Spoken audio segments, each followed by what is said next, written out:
Hey everyone, this is Kendall from the Recording Lounge podcast, and today I'm doing a shootout between 8 different tom mics. Now, these aren't necessarily all the tom mics in the world, but these are 8 mics that I have used on toms and had sort of mixed opinions on, and so I thought I'd do this shootout with a brand new drum head on this CNC Player Date 2 maple mahogany floor tom. It's 16 inches in diameter and 15 inches deep.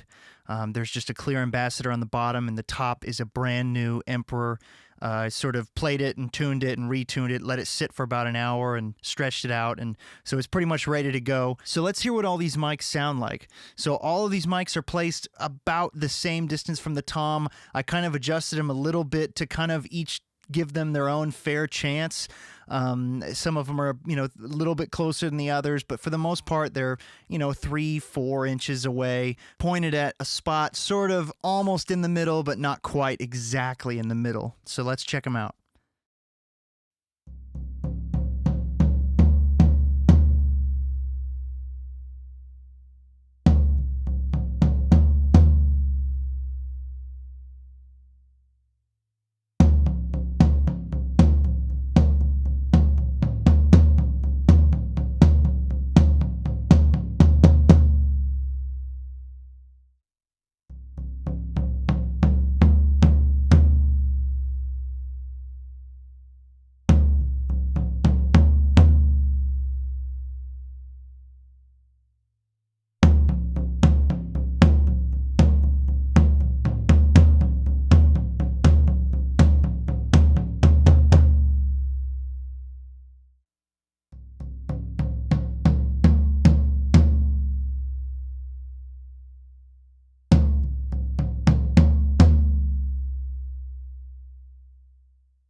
So just some final thoughts about this test. My top 4 mics in no particular order were the Shure Beta 181, the CAD M179, the Sennheiser 421, and the Shure SM7. Now, I typically prefer condenser mics on toms because it seems to sound a little bit more realistic, like you're in the room there with the tom. However, bleed can sometimes be a problem because on condensers they're going to pick up a little bit more of that, it seems, than a lot of dynamics will. However, one thing I really love about the Beta 181 is because it's a small diaphragm condenser, the off-axis sound, just due to the nature of small diaphragms, is actually pretty pleasing. Now, in this test, we're not testing bleed, but I can tell you from using it that the off-axis sound, like the bleed that you're getting, is actually pretty good sounding. It's not swishy and harsh like it can be on a dynamic mic. Now, the CAD M179 is a great overall sound, but the bleed is sometimes a little bit harsh, hard to deal with, but it's got a variable polar pattern on it, which is really cool. You can kind of mitigate some of that. The dynamic mics, the SM7 and the 421, both have a little bit more top end than the condensers. The condensers are a little flatter. But it's kind of 6 1/2 dozen, because I might have to add a little bit of like high mids and top end to the condensers, but then I might have to add a little bit of low end to the dynamics. So it's kind of like, pick your poison. I think all of these mics are great. I think any of them work for toms.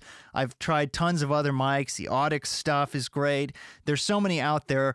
As always, the most important thing you can do is get a good head on the drum and tune it up very well.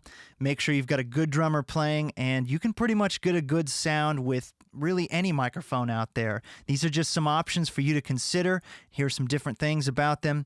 If you're interested in more tests like these or more cool audio stuff, check out the Recording Lounge podcast at recordingloungepodcast.com.